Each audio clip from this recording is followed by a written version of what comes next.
তো hello everyone, আমরা এসেছিলাম মন্দিরে এসেছিলাম, ভাবলাম যাওয়ার সময় একটু ঘুরে যাই।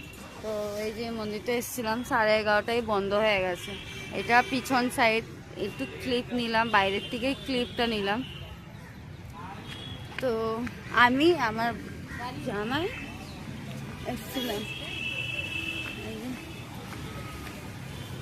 ভাবলাম একটু দেখে যাব, বাট হলো না। 11:30টায় বন্ধ হয়ে গেছে, আমাদের কপাল খারাপ। অনেক বড় মন্দিরটা, গেটটা বন্ধ করে দিয়েছে। এই যে এই মন্দিরটা,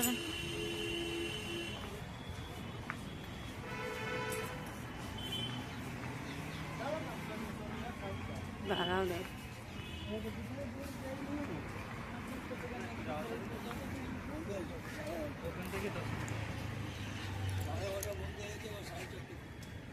এই যে মন্দিরটা,